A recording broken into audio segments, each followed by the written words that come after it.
Break के बाद आपका एक बार फिर स्वागत है। हम सहारनपुर में हैं और सहारनपुर में चर्चा कर रहे हैं सहारनपुर के स्थानीय मुद्दे पे और जो स्थिति यहां बनी हुई है। लेकिन जिन लोगों को टिकट मिल गया है वो खुश हैं, अपना प्रचार प्रसार कर रहे हैं। लेकिन एक व्यक्ति ऐसा है जो चुनाव लड़ना चाहता है, उसको टिकट नहीं मिला है। हास्य व्यंग के कवि पॉपुलर मराठी ये जानना चाहते हैं कि उन्हें टिकट क्यों नहीं मिला और कब मिले। आइए देखते हैं पॉपुलर मराठी क्या कह रहे हैं।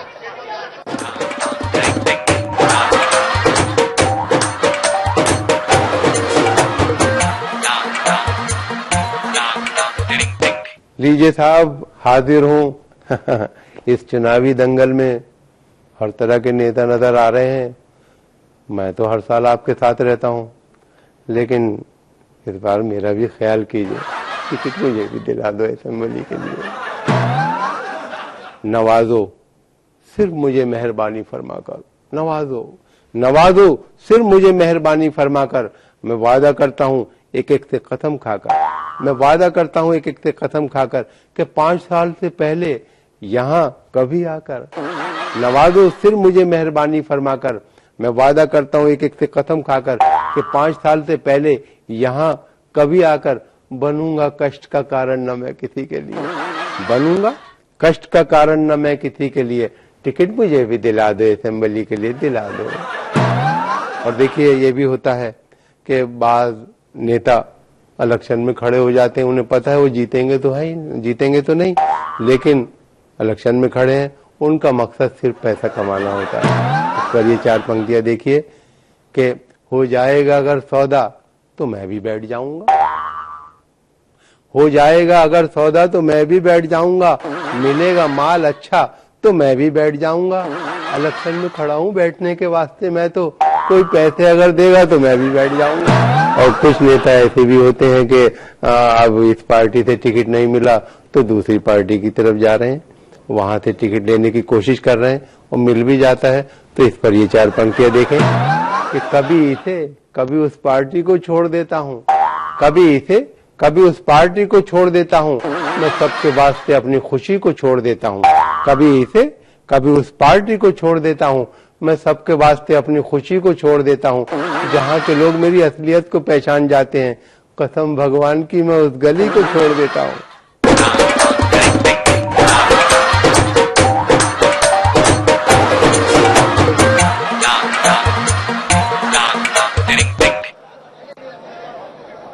तो आपने देखा पॉपुलर मराठी भी टिकट चाह रहे हैं, असेंबली का दर्शन करना चाह रहे हैं, चाहते हैं कि वो भी विधायक बने, एमएलए बने। और इतने लोग जाते हैं असेंबली और विधायक बनते हैं तो पॉपुलर मराठी क्यों ना जाएं। चलिए चर्चा को आगे बढ़ाते हैं और जानने का प्रयास करते हैं कि वो दोनों पार्टियां जो कल तक एक दूसरे की दुश्मन थी, वो नारा कि 27 साल यूपी बेहाल, वो लोग जो एक दूसरे पर आरोप प्रत्यारोप लगा रहे थे। और अभी चुनाव की जब घोषणा हो गई तब भी ये माना जा रहा था कि कांग्रेस पार्टी 403 सीट पे चुनाव लड़ेगी। एकाएक ऐसी क्या परिस्थिति बन गई कि आकर के समाजवादी पार्टी के साथ गठबंधन करना पड़ा और समाजवादी पार्टी अपने सारे दावों के बावजूद क्यों कांग्रेस को 105 सीट देकर के चुनाव लड़ा रही है, ऐसी क्या स्थिति बनी। चलिए जानने का प्रयास करते हैं जगपाल सिंह से, समाजवादी पार्टी से। उत्तर प्रदेश में समाजवादी पार्टी बहुत मजबूत स्थिति में है, लेकिन कांग्रेस पार्टी ये कहते थे कि 27 साल यूपी कांग्रेस समाजवादी पार्टी का इतिहास रहा है। डॉक्टर लोहिया जी ने कहा है, नहीं इतिहास मालूम है उनके जब कांग्रेस आरोप था वो बताइए। डॉक्टर लोहिया जी ने कहा कि समाजवादी पार्टी और शोषित पार्टी, जब कांग्रेस पार्टी कमजोर होती है उसका अपना साथ दे लेना चाहिए, और जब मजबूत होती है पार्टी उसका विरोध करना चाहिए। कांग्रेस पार्टी कमजोर थी, हम लोगों ने अपने साथ लिया और साथ लेने के बाद हम लोग इतने ताकतवर हो गए कि उत्तर प्रदेश में पूरे बहुमत की सरकार, उत्तर प्रदेश में पूरे बहुमत की सरकार ने 300 सीट हम जीत के आ रहे हैं। उसके बाद 300 सीट जीत के आ रहे थे गठबंधन, हम 300 सीट जीत के आ रहे थे। और ये गठबंधन यही नहीं रुकेगा। ये दिल्ली की सरकार जब भाइयों बहनों वाला झूठा प्रधानमंत्री, इसका भारतीय जनता पार्टी झूठ को रोकने के लिए लोग ये कह रहे हैं कि ये मुंगेरी लाल के हसीन सपने हैं, जहां चुनाव समाप्त वहां गठबंधन समाप्त। ये सहारनपुर जिले के अंदर 7 सीटें हैं जी, हम 1 सीट जीते थे, अब की बार 7 सीट जीत रहे हैं। आप ये रिजल्ट देख रहे हैं आप। चलिए श्री शशि वालिया जी से जान लेते हैं, सीनियर आदमी हैं, कि कांग्रेस के ये खुद प्रत्याशी थे, खुद चुनाव लड़ना चाहते थे, टिकट नहीं मिला, कितने मन से प्रचार कर रहे हैं? मैं कांग्रेस को अपनी मां मानता हूं जी। और जो व्यक्ति सुनो इसको गंभीरता सुनो, इसको आप, ये मेरा सवाल व्यक्तिगत सवाल है, ये पार्टी का सवाल नहीं है, इसको आप गंभीरता से सुनो। साहब एक मिनट सुनो, जो सवाल किया व्यक्तिगत सवाल है। अरे यार मेरा सवाल है ना, मुझे जवाब दे रहे हैं, जवाब देने दीजिए। जवाब उन्होंने कहा है मेरे को टिकट नहीं मिला है, तो कितने मन से काम कर रहे हो? मैंने जिस वक्त पार्टी छोड़ने की बात की थी, स्पष्ट किया था अगर मैं पार्टी में नहीं रहा, पार्टी छोड़ दूंगा, अगर मेरी बात नहीं मानी तो विरोध करूंगा, लेकिन अगर पार्टी में रहूंगा तो पार्टी का सच्चा सिपाही हूं, जान दे सकता हूं। मैं कहना चाहता हूं, पूरे हिंदुस्तान के लोगों को कहना चाहता हूं कि जो व्यक्ति जिस झंडे के नीचे खड़ा होकर के उसको मां मानते हुए अगर उसके साथ गद्दारी करता है, तो मैं समझता हूं देश के परिवार के लोगों के साथ क्या करेगा वो। मैं ईमानदार आदमी हूं, अपनी जान दे सकता हूं पार्टी के लिए, तन मन धन वचन कर्म, और बच्चों की सौगंध उठा करके कहता हूं कि मैं कांग्रेस का सिपाही था और जब तक हूं रहूंगा। इसका मतलब श्री शशि वालिया जी, ये हुआ कि 403 सीट पे दावा ठोकने वाली कांग्रेस पार्टी ये जान रही थी कि उसमें दमखम नहीं है 403 लड़ने का, 105 मिल गया, वही काफी है। मैंने पहले भी कहा था, मैंने पहले भी कहा था पार्टी कैसे रिवाइव होगी? मैंने पहले भी कहा था पार्टी ऐसे रिवाइव होगी। मैं आपको बताना चाहता हूं, जनपद सहारनपुर में हमें 5 सीट मिली है, पहले 2 विधायक थे।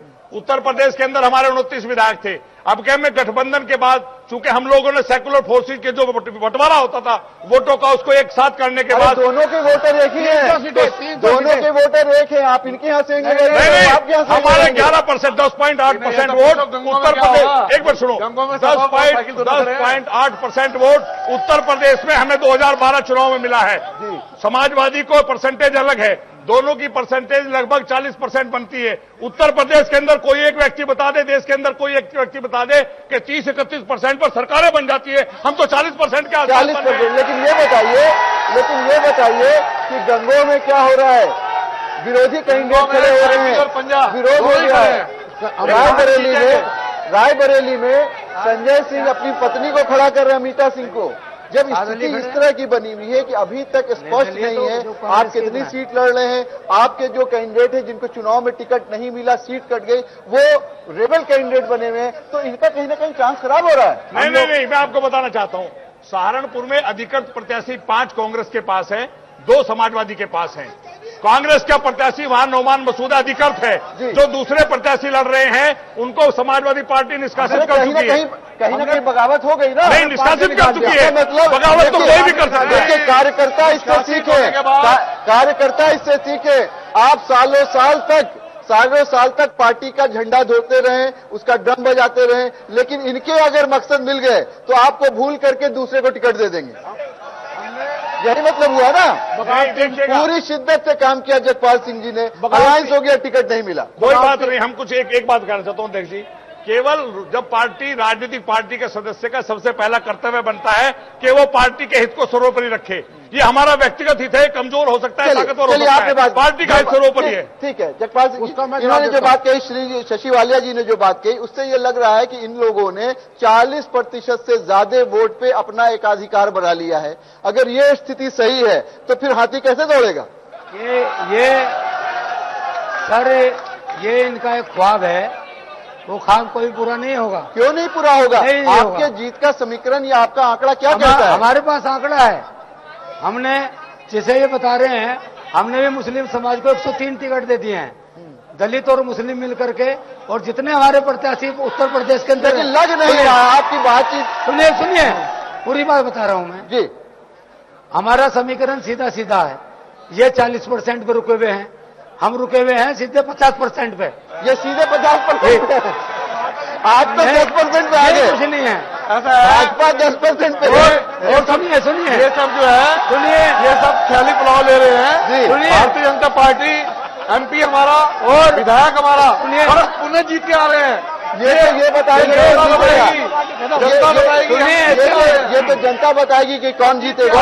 और ये जो राउंड है, अगले सेगमेंट में जब हम आएंगे, जनता के पास जाएंगे, ये मैडम बैठी है, इनसे जानने का प्रयास करेंगे कि स्थिति क्या है। समय हो गया एक ब्रेक का।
जनाब, चुनावी दंगल है, सारे राजनेता मैदान में आ चुके हैं इस दंगल में, और किस किस तरह के नेता आपके सामने आ रहे हैं।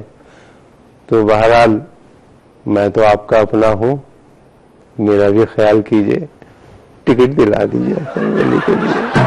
तो मैं बेकरार हूं मुद्दत से मिंबरी के लिए, मैं बेकरार हूं मुद्दत से मिंबरी के लिए, टिकट मुझे भी दिला दो असेंबली के लिए, दिला दो।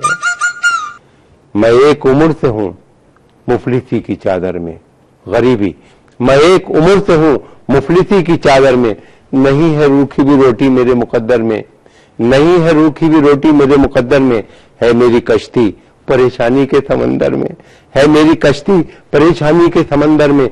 मैं एक बोझ हूं खुद अपनी फैमिली के लिए, मैं एक बोझ हूं खुद अपनी फैमिली के लिए, टिकट मुझे भी दिला दे असेंबली के लिए, दिला दो। दर्शकों, हमारे सामने इस चुनावी दंगल में किस किस तरह के राजनेता हमारे सामने आते हैं, उनकी भी बहुत सी किस्में होती हैं, और देखिए वो अलग अलग ढंग से बात करते हैं। तो किस किस तरह के नेता हमारे समाज में पाए जाते हैं, और उनकी बातों से ही हादसे पैदा होता है। तो आप ये 4 पंक्तियां देखें कि खुशी की भीड़ में सदमों के बम नहीं मिलते, खुशी की भीड़ में सदमों के बम नहीं मिलते, नए जमाने के नेता को गम नहीं मिलते।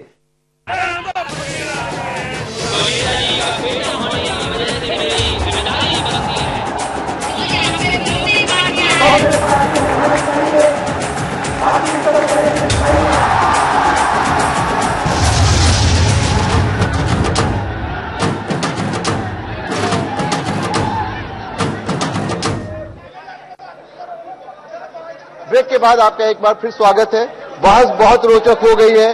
समाजवादी पार्टी और कांग्रेस के जो यहाँ पे रिप्रेजेंटेटिव हैं वो ये बता रहे हैं कि 40 से 42% मतदाता उनके साथ हैं। दूसरी ओर जो बहुजन समाज पार्टी के प्रतिनिधि हैं वो ये कह रहे हैं कि मेरे पास तो 50% वोटर हैं। ऐसे में स्थिति बड़ी रोचक ये लग रही है कि भारतीय जनता पार्टी जो केंद्र में शासन कर रही है उसके पास शायद 8% वोट रह गए, लेकिन ऐसी स्थिति नहीं है। सबके अपने अपने दावे हैं, सबके अपने अपने क्लेम्स हैं, लेकिन ये जनता है, सब जानती है। भारत की जनता की ये सबसे बड़ी विशेषता है कि चुनाव के बीच में ये लगता है कि जनता में विभाजन हो गया है, मतभेद नहीं मनभेद हो गया है, लेकिन ये सिर्फ और सिर्फ मतभेद होता है और वो भी क्षणिक होता है। हम जानने का प्रयास करेंगे कि जो जनता है उसके मन में क्या है। सीधे चलते हैं जनता के बीच में और जानने का प्रयास करते हैं कि इन लोगों का जो दावा है उसमें कितना दम है। हम सीधे प्रत्याशी से बात कर रहे थे, अब जनता से बात करेंगे कि किस प्रकार की यहाँ स्थिति बनी हुई है और लोग क्या सोच रहे हैं। हमारे सामने एक महिला बैठी है, उनसे जानने का प्रयास करते हैं कि स्थिति क्या है। ये मेरा सवाल आपसे सीधा ये है कि भारतीय जनता पार्टी के जो नेता गगनेजा जी यहाँ पे हैं वो ये कह रहे हैं कि भारतीय जनता पार्टी इस क्षेत्र में सबसे बड़ी पार्टी है, सारी सीटें जीतेगी, मोदी जी के बल पे जीतेगी। क्या मोदी जी के बल पे सारी सीटें यहाँ से आप जीत पाएंगी? बिल्कुल 100% सही कह रहे हैं। बिल्कुल मोदी के बल पर हम सरकार बनाएंगे यूपी में। अरे मुख्यमंत्री किसको बनाएंगे? मुख्यमंत्री हमारा कमल का फूल है और हमेशा रहेगा। कमल का फूल रखिएगा वहाँ सचिवालय में, कमल का गद्दी पे कौन बैठेगा? कमल का फूल हमारा प्रतिदिन मैं बैठूंगी, कोई भी बैठता। पार्टी के विधायक तय करेंगे। हमारी डेमोक्रेटिक पार्टी है और ये प्राइवेट कंपनियां हैं। Akhilesh Yadav private company, Mayawati private company, एक भारतीय जनता पार्टी ही एक ऐसी पार्टी है। चलिए इनका दावा ये है कि भारतीय जनता पार्टी ऐसी पार्टी है जो प्राइवेट कंपनी नहीं है, लेकिन अभी जो स्थिति बनी हुई है, भारतीय जनता पार्टी के नेताओं से बात करते हैं हम लोग तो ये कहते हैं कि नहीं, अब तो ये मोदी अमित शाह पार्टी हो गई है। भारतीय जनता पार्टी भी कहीं ना कहीं उसी तरह से व्यवहार कर रही है जो दूसरी पार्टियां करती हैं। कुछ लोग यहाँ बैठे हैं, बहुत उद्वेलित हैं, उनसे बात करते हैं। क्या कहना चाह रहे हैं? बहुत देर से आप चिल्ला रहे हैं मोदी मोदी मोदी मोदी, क्या कहना चाह रहे हैं? देखिए, मैं मोदी मोदी नहीं चिल्ला रहा हूँ।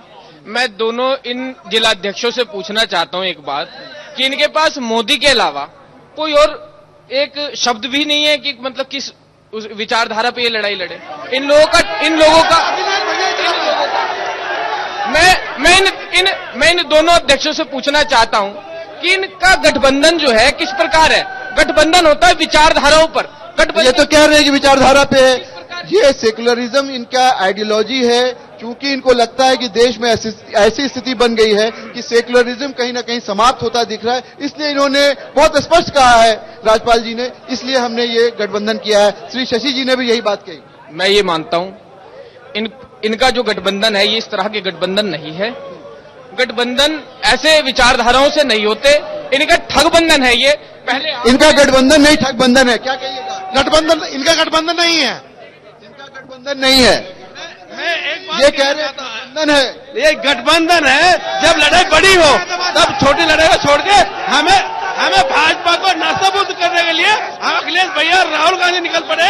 उत्तर प्रदेश में खात्मा होने जा रहा बीजेपी का। अब हमारी अगली बारी दिल्ली की है। अगली बारी दिल्ली की है, इनका कहना अगली बारी दिल्ली की है। ये कहते हैं मोदी मोदी क्यों याद आता है, जब हर प्रदेश में मुख्यमंत्री के रूप में मोदी लड़ते हैं, प्रधानमंत्री के रूप में मोदी, कहां बिठाएंगे मोदी को? चलिए एक सज्जन ये कह रहे हैं कि ठीक है मोदी जी जो कर रहे हैं सो कर रहे हैं, लेकिन क्या मोदी जी भारत के जितने राज्य वहां के मुख्यमंत्री भी हो जाएंगे? वो प्रधानमंत्री है, वो काम करने दीजिए।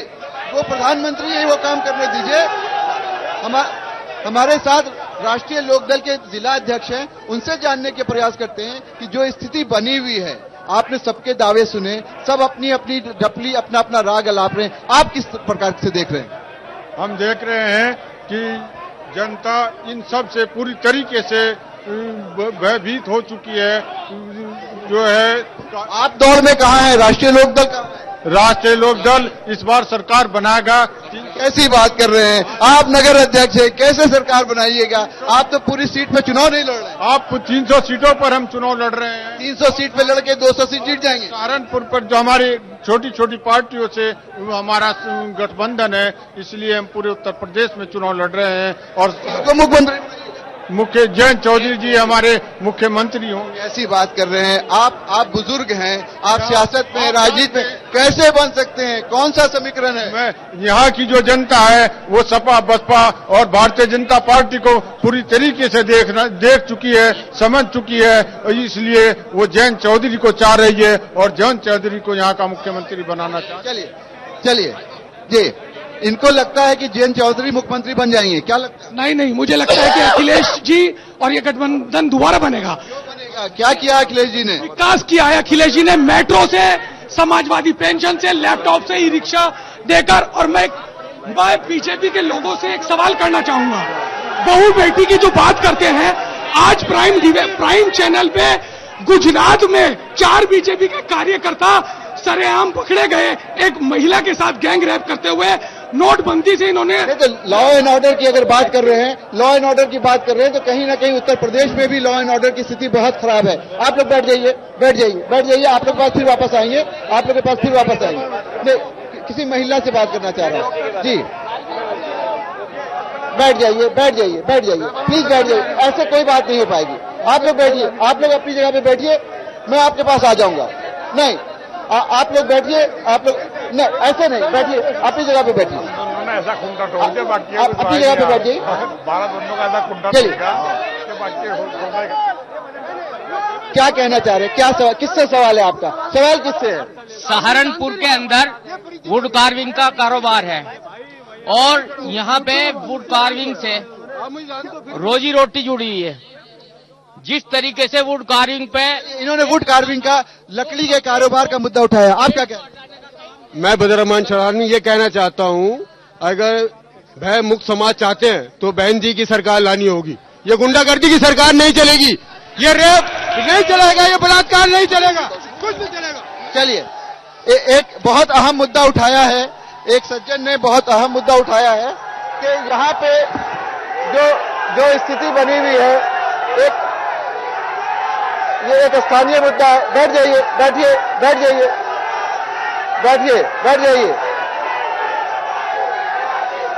ऐसे बात नहीं हो सकती है, बिल्कुल नहीं। बैठिए, या आप लोग बोलिए कि बैठे ये लोग। इस तरह से बात नहीं हो सकती है,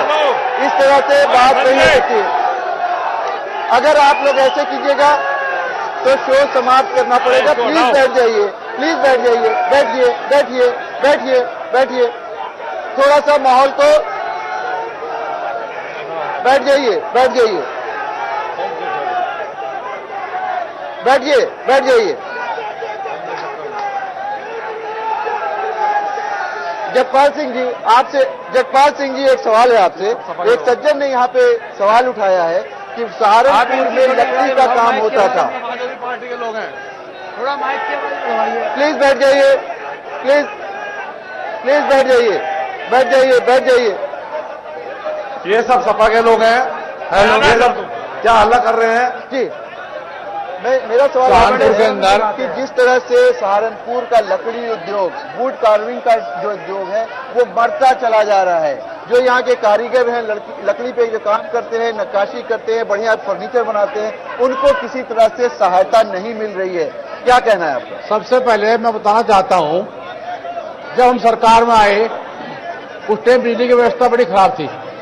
आज सहारनपुर के अंदर, शहर के अंदर 22 और 24 घंटे बिजली मिल रही है, जिसकी वजह से कार्विंग का वो जो सिस्टम था बहुत गड़बड़ा गया था।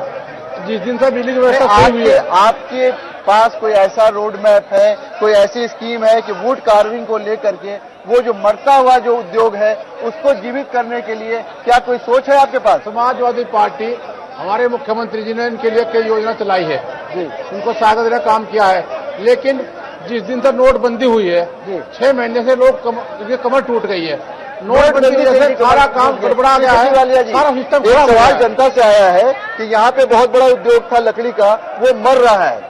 कांग्रेस और सपा की अगर सरकार आती है तो वही एक उद्योग है, सहारनपुर में वही एक ऐसा धंधा है जो परंपरा है, वो मर रहा है वुड कार्विंग। क्या रोड मैप है? आदरणीय राहुल गांधी जी जब सहारनपुर आए थे तो खुद वो उद्योग, इस वुड कार्विंग के उद्योग को देखा नजदीक से, और हमारे मैनिफेस्टो में बहुत साफ लिखा है अगर गठबंधन की सरकार बनती है तो निश्चित रूप से सबसे पहले वुड कार्विंग उद्योग का एक्सपोर्ट हाउस यहाँ बनाया जाएगा और उसका चाइना से बाकायदा कंपटीशन होगा। बहुत बड़ा वादा कर रहे हैं, बहुत बड़ा वादा मैं कर रहा हूँ, भी कर रहे हैं आदरणीय राहुल गांधी जी की तरफ लेकिन से। ऐसा हुआ नहीं है। पहले मैं कह रहा हूँ हमारे मैनिफेस्टो में है, इनकी भी हमारे मैनिफेस्टो में है।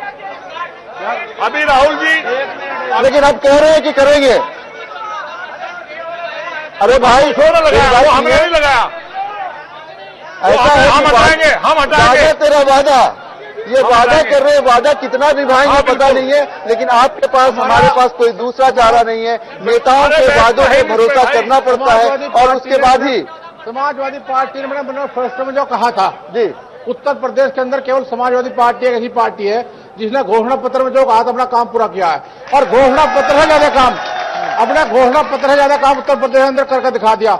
आपके अंदर, आप उत्तर प्रदेश के अंदर आप जितनी योजना चली है, जिस दिन मुख्यमंत्री जी ने शपथ लेने के बाद कहा था कि हम ऐसा काम करेंगे दूसरे प्रदेश में नकल करेंगे, वर्ष के लिए चली है, आज वर्ष के लिए चली है। आज ये कह रहे एक ही वर्ष के लिए चली योजनाएं खत्म हो गई, समाप्त हो गई। कौन सी योजना कहते हैं? उत्तर प्रदेश के अंदर का विकास।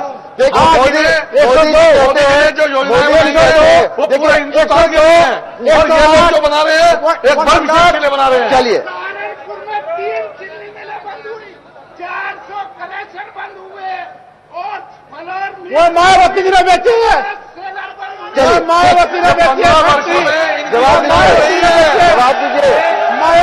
दीजिए, मायावती जी ने जब मायावती 15 वर्षों में जो इनकी सरकार रही है ये इसकी देन है। वो मायावती सरकार में है। बैठ जाइए, बैठ जाइए। अभी अमित गगनेजा जी ने एक बात कही है, सबका साथ और सबका विकास। नारा बहुत अच्छा है और अगर ऐसा हो तो इससे बढ़िया कुछ नहीं हो सकता है। सबका विकास हो, किसी विशेष वर्ग को न छोड़ा जाए, न किसी विशेष वर्ग को ज्यादा प्राथमिकता दी जाए। सबका साथ सबका विकास। लेकिन मेरा सीधा सवाल आपसे है, सबका साथ सबका विकास तो आप कहते हैं, लेकिन जिस विशेष वर्ग की ओर आपका इशारा है उस विशेष वर्ग को आप क्यों छोड़ दिया? चुनाव में एक टिकट नहीं दिया आपने। इस विशेष वर्ग ने एक भी टिकट नहीं मांगा हमारे से। आप एक टिकट मांगे, हम क्या बात कर रहे हैं? पूरा का पूरा एक टिकट मांगते ही नहीं है। इन्हें चाहिए पूरा का पूरा चाहिए। आप कैसी बात कर रहे हैं? अगर ये उत्तर प्रदेश में 3 साढ़े 3 करोड़ अल्पसंख्यक के मतदाता है, आपसे टिकट नहीं मिल दिया जा सका। कैसा सबका साथ कैसा विकास? इस देश के अंदर क्या इस वर्ग विशेष को कोई दिक्कत हुई है? इस वर्ग विशेष में क्या प्रभाव हुई है? वापस आएंगे, समय हो गया एक ब्रेक का। ब्रेक के बाद इनसे सब जवाब लेंगे कि अल्पसंख्यक समुदाय को टिकट क्यों नहीं दिया इन्होंने। लेते एक ब्रेक।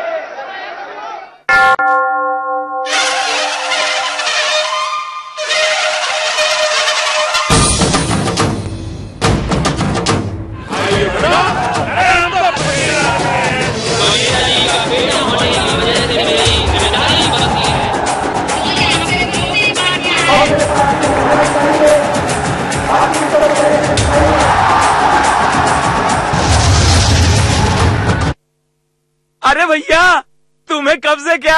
लोग ऐसी गंभीर समस्या को हंसी मजाक में उड़ाते हैं। कब्ज कहने के लिए तो एक समस्या है, पर 1000 बीमारियों की जड़ है, इसे इग्नोर न करें। 15 खास जड़ी बूटियों से बना पेट सफा आयुर्वेदिक चूर्ण आज ही ले आए। पेट सफा पहली रात से ही असर दिखाता है और इसकी आदत भी नहीं पड़ती। पेट सफा हर रोग दफा।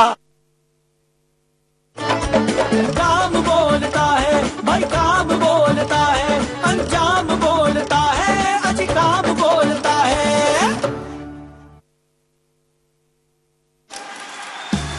जब साथ हो एक्वालाइट तो हर रास्ता बन जाता है आसान और हर मंजिल करीब। Stylish, comfortable and long lasting Aqualite, मजबूत कदमों का मजबूत साथ।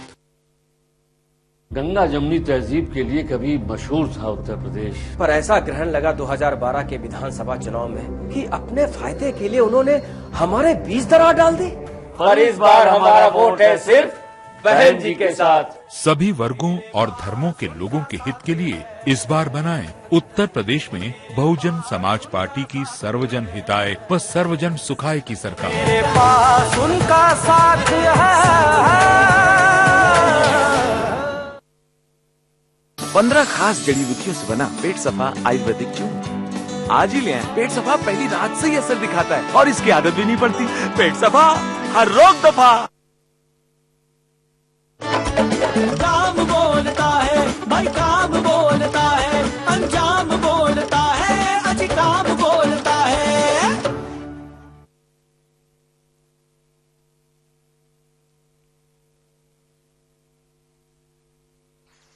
बच्चन जी। हाँ बोलिए बच्चा जी। आपकी एक फिल्म मर्द थी ना? हाँ जी, मर्द वही होता है ना जो गुंडे को उठा उठा के पटकता है, उन्हें फेंकता है। अरे नहीं यार, मर्द वो होता है जो परिवार की रक्षा कर सके, उन्हें सुरक्षित रख सके, वो मर्द होता है। अच्छा, सुरक्षित रख सके? हाँ। वो देखो वहाँ वो, और जो लोटा लेके खुले में शौच करे। ओ पहलवान जी, कहा भैया? खुले में शौच करना कोई मर्दानगी का काम नहीं होता है, इससे तो सिर्फ बीमारियां फैलती हैं। अरे घर के अंदर शौचालय बनाइए, वहाँ शौच कीजिए, अपने पूरे परिवार को बीमारियों से बचाइए। और अब तो स्वच्छ भारत अभियान के अंतर्गत भारत सरकार भी घर के अंदर शौच बनाने के लिए मदद कर रही है। तो आप भी घर में शौचालय बनाइए, खुद भी जाइए, परिवार को भी उसमें ले जाइए। और जब बच्चा समझ सकता है तो आप भी समझ जाइए, वरना उठा के पटक देंगे आपको, बोले दे रहा है।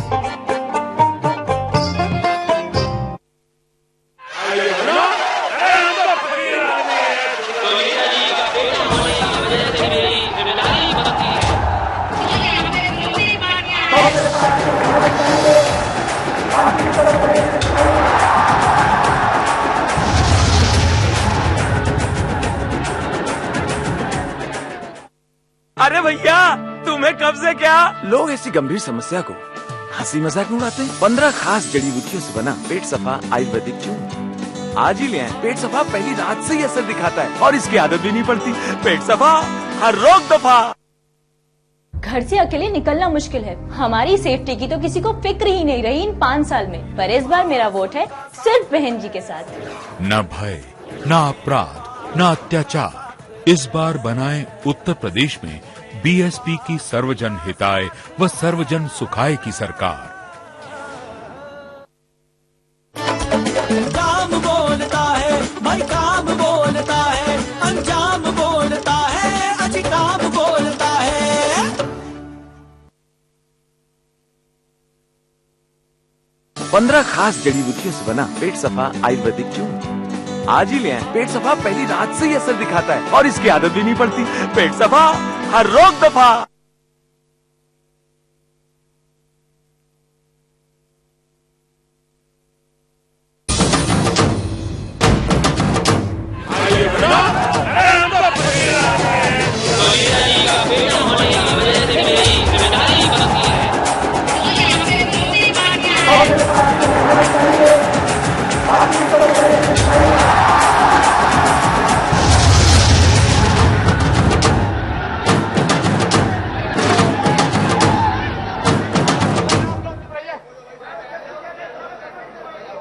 ब्रेक के बाद आपका एक बार फिर स्वागत है। सहारनपुर में चुनावी दंगल जारी है। हम जानने का प्रयास कर रहे हैं कि यहाँ की समस्याएं क्या हैं, यहाँ किन मुद्दों पे बातचीत हो रही है, किन मुद्दों को सामने रख करके यहाँ पे मतदाता अपने मत का प्रयोग करेंगे। लेकिन जो सबसे दिलचस्प बात ये हो रही है कि कहीं ना कहीं राष्ट्रीय मुद्दे भी यहाँ पे उठ रहे हैं। और अभी एक बहुत ही सेंसिटिव बात पे अमित जी ने उसकी तरफ इशारा किया है कि सबका साथ और सबका विकास, लेकिन इनके पास इस बात का कोई जवाब नहीं है कि एक बहुत बड़ा अल्पसंख्यक समुदाय जो उत्तर प्रदेश में भी बहुत बड़ी संख्या में है, उसमें एक भी टिकट इस पार्टी ने नहीं दिया। दूसरी तरफ हमारे पास दिया है, दूसरी टिकट मांगा ही नहीं है। दूसरी तरफ हमारे बहुजन समाज पार्टी के मुकेश दीक्षित जी हैं, वो पार्टी जिसने सबसे ज्यादा मुस्लिम समुदाय के लोगों को टिकट दिया है। क्या कारण है? एक पार्टी ने एक टिकट नहीं दिया और दूसरी पार्टी 100 टिकट के आसपास देती है।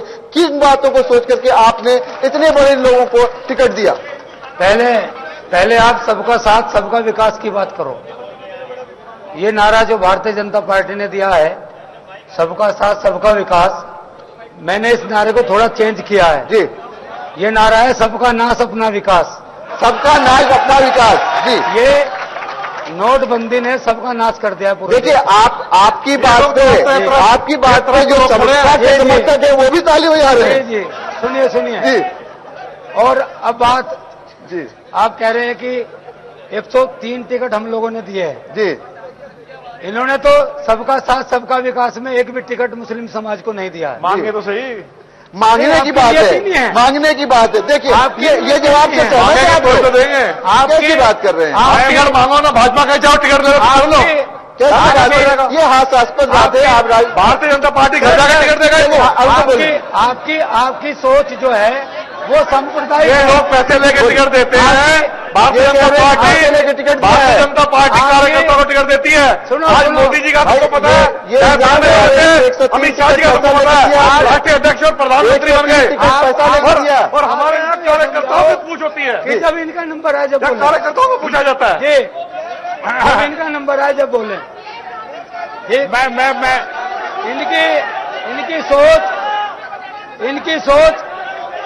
इनकी सोच सांप्रदायिक है।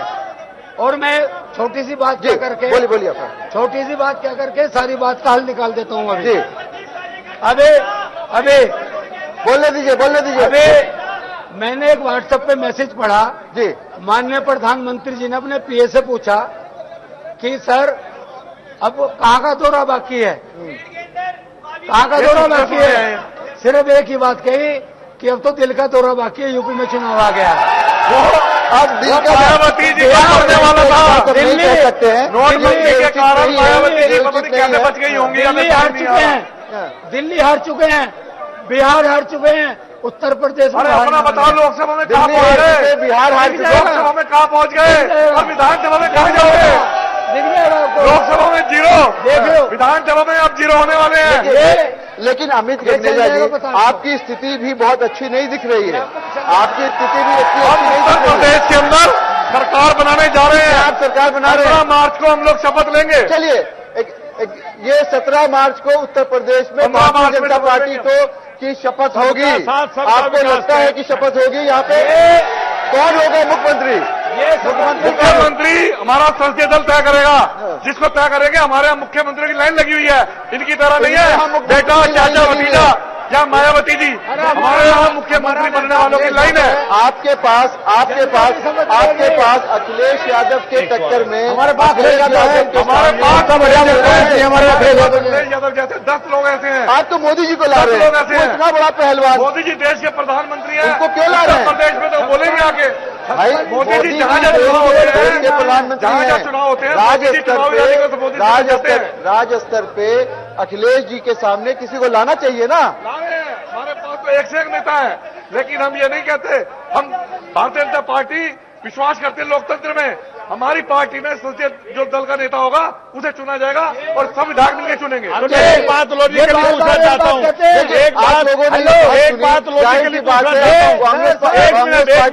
एक बात लॉजिकली पूछना चाहता हूँ।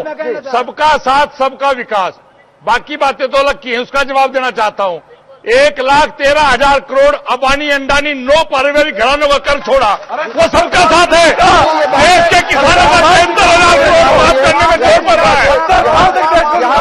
सहारनपुर में के मुद्दे जो है वो हावी होने चाहिए, सहारनपुर की जनता का जो मुद्दा है वो हावी होना चाहिए। हमने देखा कि चारों पार्टी के लोग, आरएलडी के लोग जो भी यहाँ पे हैं, वो कहीं ना कहीं वादों में, सपनों में जनता को गुम करने की कोशिश कर रहे हैं। लेकिन ये जनता है, जनार्दन है, सब जानती है। और 11 तारीख को जिस दिन भी यहाँ वोटिंग होगी, उस दिन अपने मत का प्रयोग करके दूध का दूध और पानी का पानी कर देगी। उस दिन पता चलेगा किसमें कितना है दम। आज सहारनपुर से मेरे साथ इतना ही। कल आप सबसे फिर मुलाकात होगी। मुरादाबाद का दंगल देखेंगे।